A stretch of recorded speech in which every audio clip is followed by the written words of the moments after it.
premier acte du processus électoral de la présidentielle de mars 2026, on est sans nul doute, comme l'a toujours été l'opération de révision extraordinaire des listes électorales. Ayant compris cela, le GRAV, le groupe de réflexion et d'action pour un Congo émergent, a organisé une formation des acteurs de la société civile sur la sensibilisation et l'éducation à l'assise communautaire pour une mobilisation concernant cette opération de révision. Cette formation, à laquelle ont pris part les leaders de la société civile venus de plusieurs associations, a bénéficié de l'appui technique et managérial du Conseil consultatif de la société civile et des ONG. Des participants à cette session de formation ont eu droit aux différentes communications liées à la révision des listes électorales et à l'organisation du scrutin. Cephas Germain Wangui, secrétaire exécutif du Conseil consultatif de la société civile et des ONG.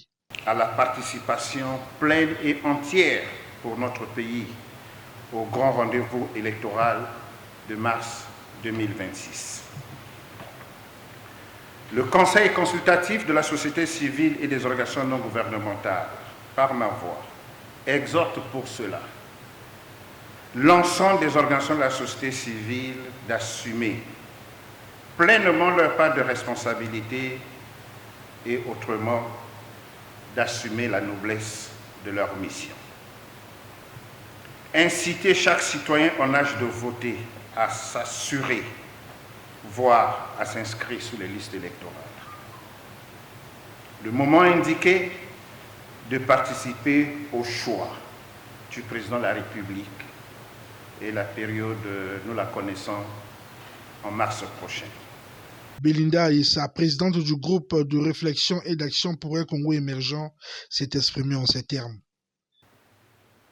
L'association, le GRAS, le groupe de réflexion et d'action pour un Congo émergent, LG, entend tout mettre en œuvre pour former davantage les jeunes et les déployer partout au Congo afin de passer le message utile à la mobilisation citoyenne en vue d'une participation massive et active aux opérations conduisant à la présidentielle de 2026.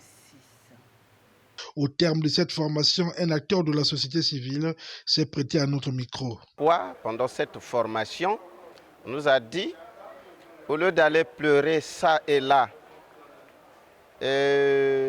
les citoyens qui se comportent mal, qu'au dernier moment, ils sont surpris qu'ils n'ont pas été à la révision des listes électorales, notamment l'inscription.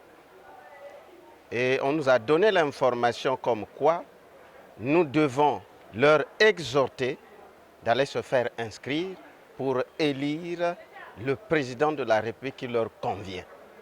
Rappelons que cette opération de révision extraordinaire des listes électorales, lancée le 1er septembre, prendra fin le 30 octobre.